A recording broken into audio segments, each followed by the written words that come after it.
Make no mistake, of all leading cigarettes, one and only one is recognized by eminent nose and throat specialists as definitely less irritating.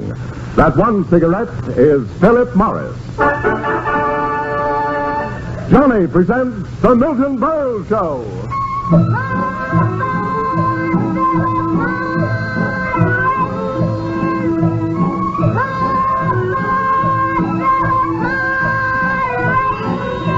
Here comes Johnny, ladies and gentlemen, to remind you, if every smoker knew what Philip Morris smokers know, they'd all change to Philip Morris. Yes, they'd all...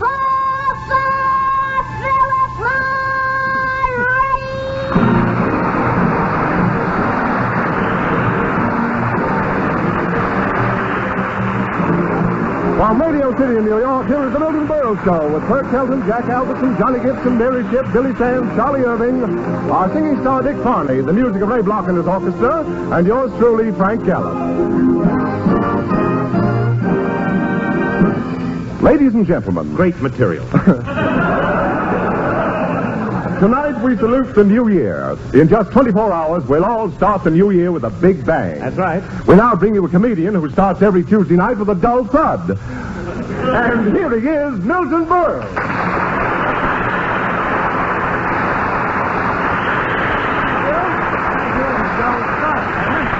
Thank you and good evening. Gosh, we have an audience. How'd you get here? Dog sled? Much obliged. Boy, Mr. Gallup, how about that blizzard, huh? How about the blizzard? It's going to cost New York $7 million to remove the snow. Well, that's ridiculous. Just bring the bookies back and they'll clean out the city in 20 minutes. You know, Mr. Gallup... Oh, you do? You're Mr. Gallup. No, I'm I'm going to be an ad-libbing fool tonight. You know, Mr. Gallup, at the height of that record snowstorm, in the midst of that terrible blizzard... I only thought of one thing. One thing. In a crisis like this, I wanted to be near my mother. Your mother? Yeah, she's in Florida.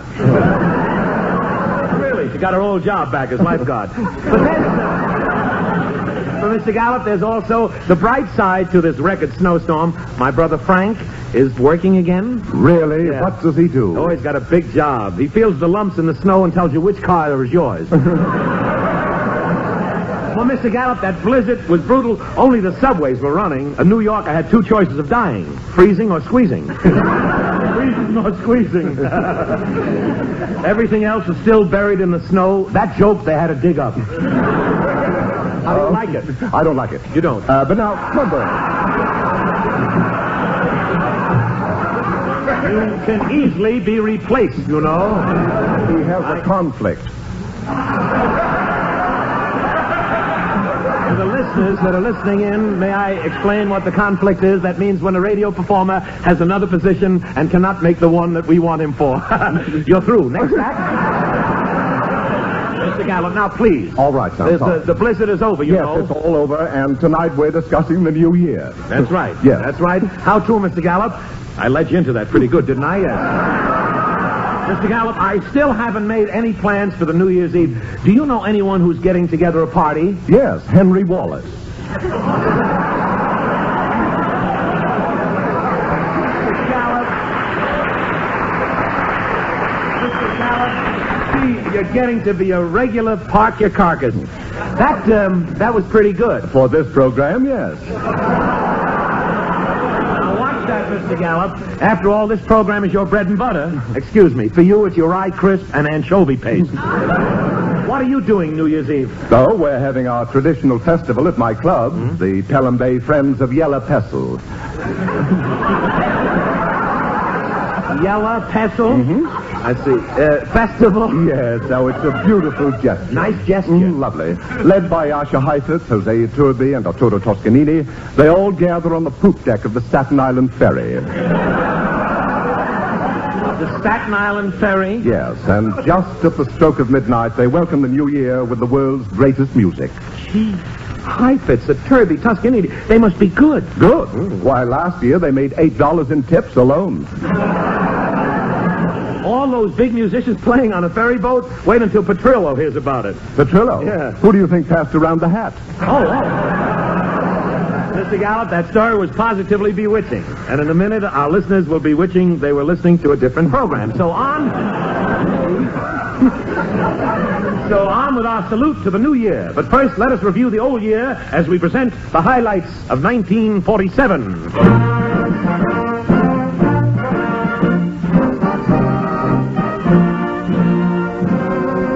Music. 1947's award to the outstanding figure in the world of music went to a courageous, patient woman who had nothing to do with music. She had to listen to it. Hats off to Mrs. Harry Truman. Sports highlights. No. I'll tell you when. Sports highlights of 1947. Baseball. New York Yankees defeat Brooklyn for the World Series. Football. Notre Dame and Michigan voted nation's top teams.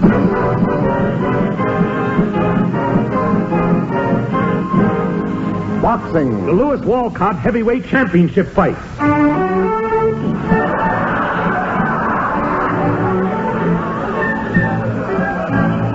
But it was in the field of radio that the most startling event of 1947 took place.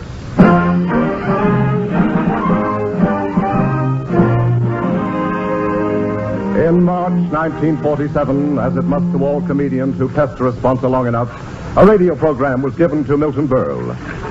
Two versions of how this unbelievable event took place have been circulated. Here is Milton Berle's version of how he came to have this program. Our scene opens as Berle enters the office of the Philip Morris Company. Well, gentlemen, here I am. Oh, Mr. Berle. I can't believe it. It's Mr. Berle in person. Good evening, Mr. Phillip. Good evening, Mr. Morris. Oh, gosh, look at that coat. It's mink. Yes, mink. Well, it was raining today, you see. I can't get over it. The great Milton Berle coming to see little old us. I just happened to be in the building. I'm being fitted for a new money belt. I received your frantic wires. Tell me, what is it?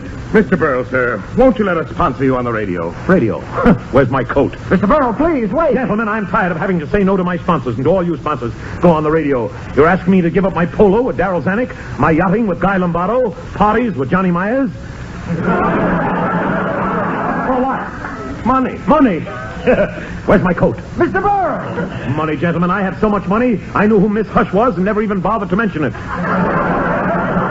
Sorry, not interested. You'll broadcast from a Mother of Pearl studio with rhinestone microphones. We'll hire Bob Hope, Fibber McGee, and Fred Allen as your stooges. Gentlemen, I said no. What radio needs Milton Berle? Gentlemen. America needs Milton Berle. Gentlemen. Radio is crying for a man with your talent, your magnetic personality, your charm. Gentlemen. For the kiddies, you're cute, kindly, generous, beloved. Gentlemen. For the men, you're a rugged, unswerving leader. Gentlemen. For the women, you're romantic, gracious, handsome. Oh, gentlemen, you're terrible. Then you'll let us sponsor you. Oh, all right. Philip Morris has done it again. It's awful how I can be taught to anything. Don't go away.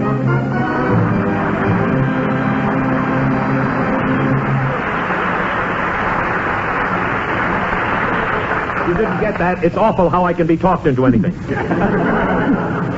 That was Milton Berle's version of how he came to be sponsored. Here is the other version. The truth. Excuse me, gentlemen. Berle! Yeah. I mean, I thought to keep you out of the building. How did you get in here this time? I told him I was Johnny's father. Gentlemen, please. No more handoffs. I'll beat it, you Would bum. you just let me stay for a minute? I just came in here to change the newspapers in my shoes. Please, Get out. We're busy. We have a half hour of radio time on NBC Tuesday night and no program to put on. gosh. Well, how about putting me on the air? You, Berle? Earl on the air? Ridiculous, isn't it? Well, goodbye, gentlemen. Wait. Say, maybe he's right. What can we lose? Let's put him on. Philip. You're right. We have nothing now. Morris. Yes, but with Berle, we'll still have nothing. Philip. For the first year, he'll work for Button. Morris. After that, we'll give him a zipper. Philip. What can we do? We're stuck. Morris. But sponsoring Berle, how do you feel about it? Philip. I don't know. How about you? Morris. Oh, let's do it. Philip. Okay, we'll do it. Morris. It's a risk. What can we lose? Philip Morris.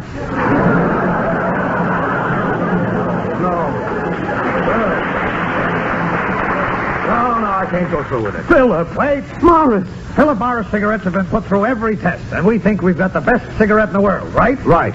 Let's sponsor Berle and put Philip Morris through the acid test. You mean... If people listen to Berle and still buy Philip Morris cigarettes, then we know we've got the best cigarette in the world. Okay, Berle. You're hired. Morris Philip.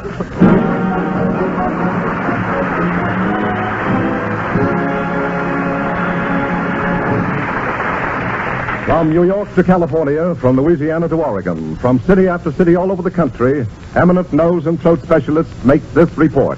Listen. We are convinced Philip Morris is definitely less irritating than any other leading cigarette. That's why, in cases of irritation due to smoking, we suggest change to Philip Morris. Yes, that's professional advice and good advice to every man or woman who smokes. Change to Philip Morris. Because the cigarette that gives you the least irritation is the cigarette that gives you the most enjoyment. After all, it's pleasure, deep, rich pleasure that counts in smoking. And the full measure of smoking pleasure is yours to enjoy day in, day out in Philip Morris. That's why we say, if every smoker knew what Philip Morris smokers know, they'd all change to Philip Morris, America's finest cigarette.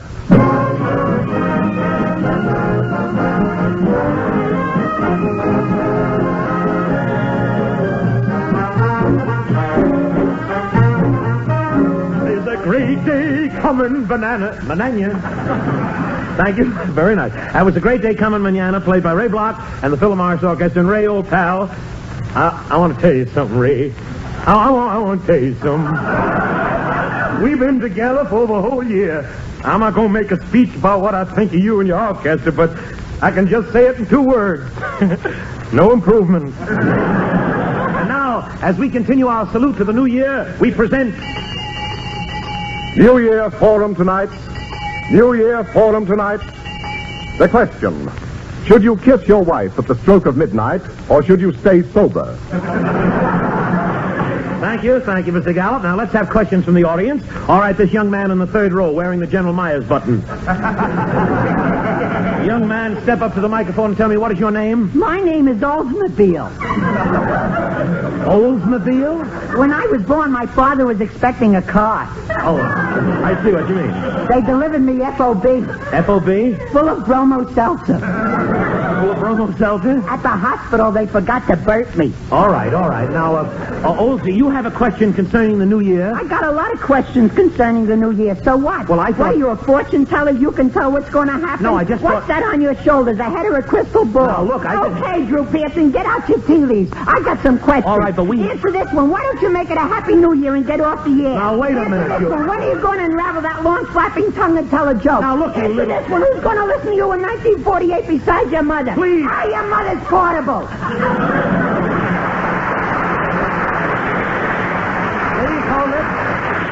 Please, we must maintain order at our forum. Let us hear now from the ladies. All right, this lady in the red sunsuit and the blue goose pimples.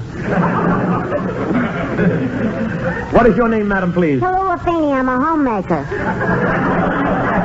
I see. And you have a question that has to do with the new year. Yeah, how can I keep my husband sober New Year's Eve? When the old year passes out, so does he. Your husband likes to drink New Year's Eve? He's very sentimental. At exactly 12 o'clock, he always drinks champagne out of my shoe. He drinks champagne out of your shoe? Yeah, that's why he makes me wear paratrooper's boots. I see what you mean. Last year we had a party and he mixed a punch. He sure put a kick in it. He put a kick in it? Yeah, he stirred it with his foot. Mrs. Feeney! Oh, he put his galoshes on first. Oh, I didn't know. What do you think, he's a slob or something? No. That's different. He's always dropping into bars. He says he just wants to wet his whistle. Just wants to wet his whistle? Yeah, the trouble is he never knows when it's time to blow. I understand. Last New Year's Eve, he ran out of liquor. He finally found a full glass. He did? Yeah, but that drink ruined him. For months, he couldn't eat a thing. What was in the glass? His teeth. Thank you, Mrs. Feeney. Thank you.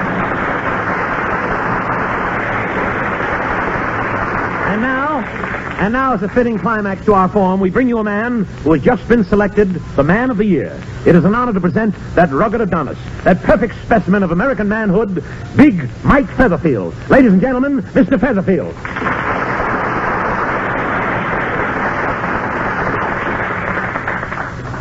Thank you, Mr. Berle.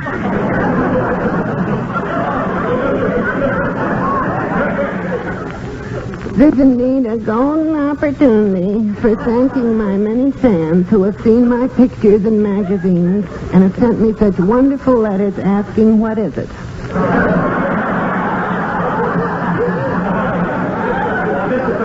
It's wonderful. Out of the thousands of contestants, you were chosen the Man of the Year. Yes, and I owe it all to one thing, Mr. Berle. What's that? All the other contestants were women. I understand that you stand a good chance of also being selected as Life's Magazine's Man of the Year. How about that? Were you interviewed for Life? Yes. What happened? They didn't find any. Mr. Featherfield, what was your prize-winning achievement that made you the Man of the Year? Mr. Berle, I single-handedly removed the most frightening menace facing the men of America. How did you do it? I married her. Oh, your wife. Well, how is your wife? In good health? Yes. Discouraging, isn't it? Mr. Featherfield, you mean your wife mistreats you? Mr. Berle, when she beat me up last night, she had a reason. Mr. Featherfield, you've been bad again.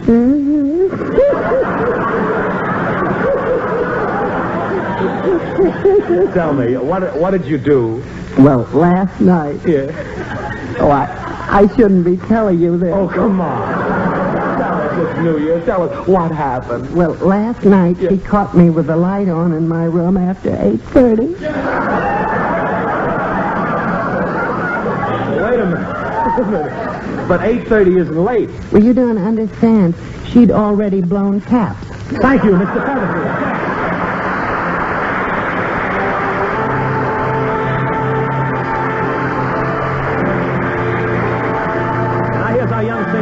Dick Quaney to sing Happy Holiday, Happy Holiday, while the merry bells keep ringing, may your every wish come true. Happy Holiday, Happy Holiday, may the calendar keep bringing happy holidays to you.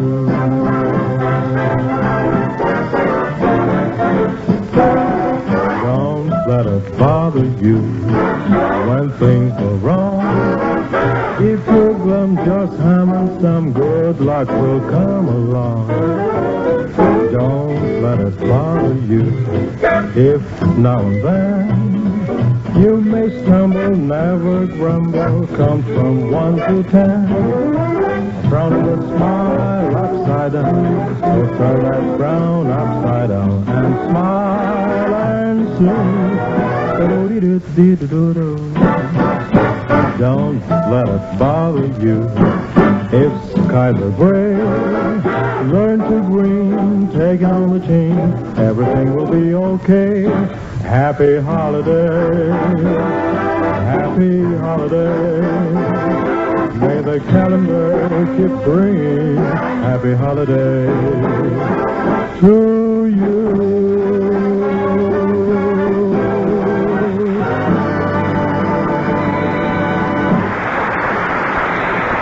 Happy New Year. Dick, check them out. Wonderful. Oh, you're wonderful. As usual. Oh, Dick, that voice. You know, when I was young, I had a beautiful voice, too. I used to sing in the sheet music department at Macy's until they caught me singing in the wrong register. In the wrong register. Happy New Year.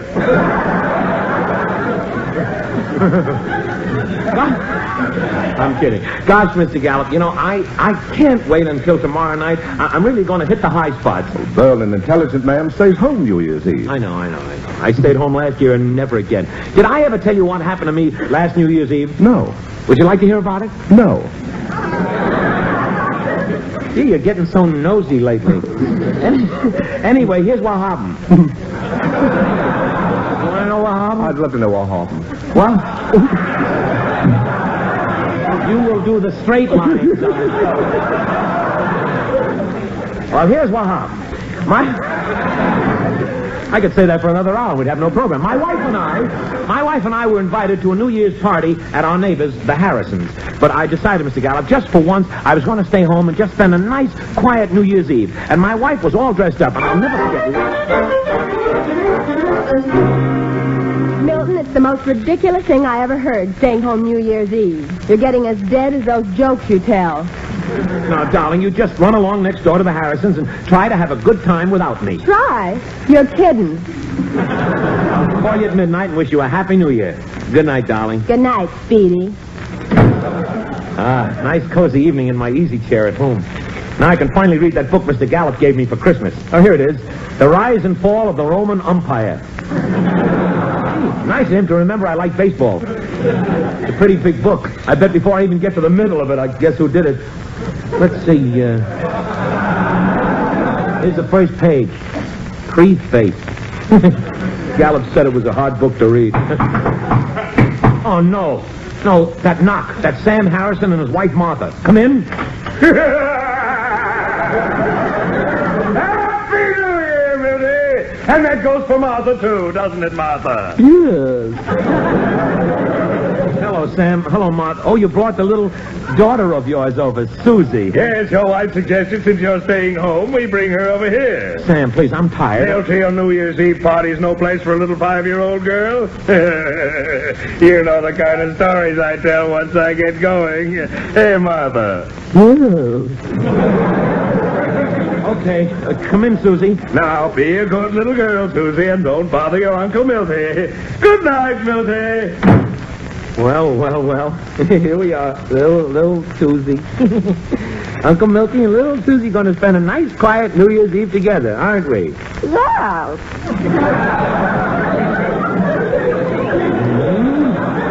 Just as Gabby is her old lady. Susie, while Uncle Milty reads, wouldn't you like to go into the kitchen and play house? Yes. Good. Now, go right ahead. Nice kid. Now for the book.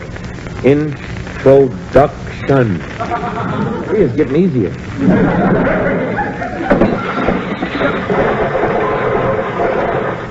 Oh, brother. Susie? Yes. Did you knock over the kitchen cabinet? Yes.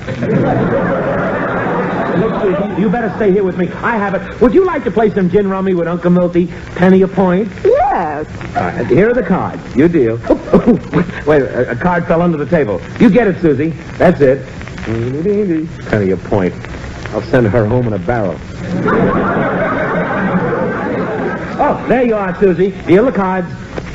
This is nice. Let's have some music. I'll get up and turn on the radio. Ow! I'm falling! Look out! Oh, my back. Get the lampshade off my head. There.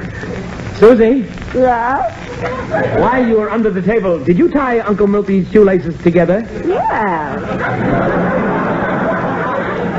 Susie, you wouldn't want Uncle Milty to break his leg, would you? Yes. Now listen, kid. Now listen. No more horsing around. You pick up those cards and play. There. Let's see what I got. What a hand. Get this. I knocked with 2. Oh, you only have 1, haven't you? Yes. Susie? Yes. Did you deal off the bottom? Yes. I'll deal this time. Come in. Excuse me, mister. I got stuck in the snow outside. Can I use your phone? Oh, all right. There it is. It's in the hall. Thanks. Hello, operator? Get me Denver, Colorado. Wait a minute. You're calling Denver? It's my brother's car. I want to tell him what happened. Hey, do me a favor. Write to him. I'll pay for the stamp. Look. Just call for a tow car. Okay. Operator, get me Schmidt's garage. Now, maybe we can play another hand. Pick up your cards, Susie. I said pick up your cards. Why are you laying them down? Gin? Yes. I give up. Now go play by yourself. Bang your head against the wall or something. Say, mister, mind if I wait in here till the tow car comes? Okay. Gee, you're swell. I'll call the gang. The gang? They're in the car. Hey, gang, come on in. Hey, wait a minute. Don't go. drinking. There's a child in the house. Please, what are you doing? What are you doing? Oh, please, don't sing. We have a child. Now, please.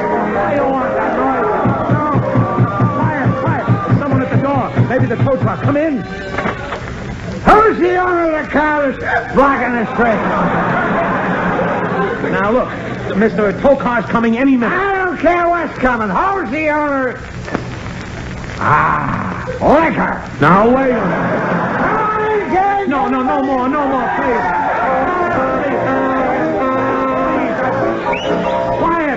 Quiet. I gotta get out of here. I'm going out and move those cars myself. Where's the door?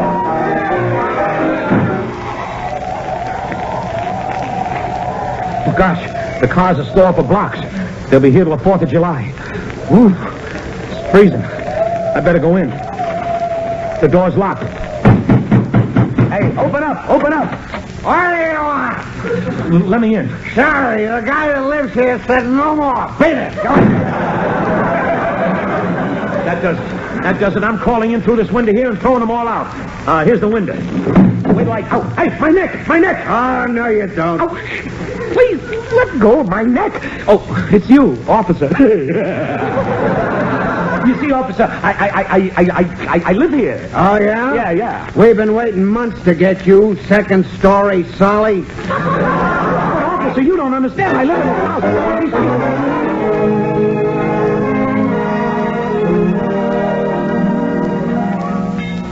It's midnight. Happy New Year, everybody.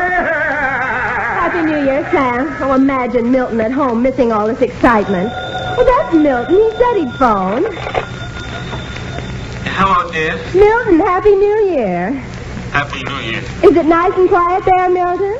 Wonderful, darling. I'm reading that book. I should have it finished by the time I see you. Finished, but it's such a big book. I know, but I got 30 days to do it in. 30 days? I'm in jail. Aren't we, Susie? Ah!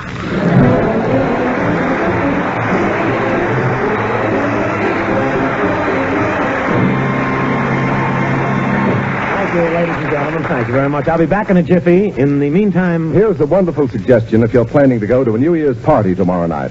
Take along a holiday carton of Philip Morris for your host. It's a thoughtful gift that's always welcome, always appreciated. For a gift of Philip Morris is a gift of the world's finest tobaccos, mellow and mild and superbly blended. Yes, a gift of perfect smoking pleasure. So make a note to take along a carton of Philip Morris to your New Year's party tomorrow night. Yes, say Happy New Year to your friends with Philip Morris. And remember, when you give Philip Morris, you give America's finest cigarettes. Thank you very much, Mr. Gallup. Ladies and gentlemen, on behalf of Philip Morris and Johnny, may I wish you all a very, very, very happy New Year. And tomorrow night, if you want to make it a happier New Year, drive carefully and make sure most of the alcohol is in your radiator. Happy New Year, everyone.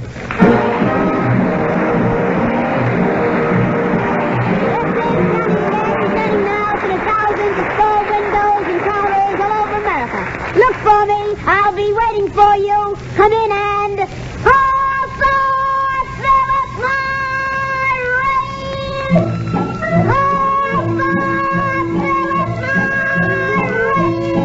Yes, if every smoker knew what Philip Morris smokers know, they'd all change to Philip Morris, America's finest cigarette. And now, goodbye, Johnny.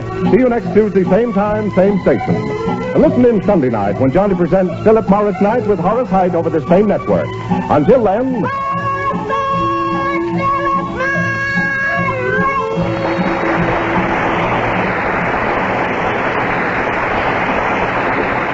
Hello, testing. 1, 2, 3, 4, 5. That's it, 5. Pipe smokers, try Revelation Pipe Tobacco, a smooth blend of 5 tobaccos. Yes, relax, take 5, take Revelation, a fine pipe tobacco. The Milton Berle Show is written by Nat Highton and Aaron Rubin, and Mrs. Frank Gallup saying goodnight for Philip Morris.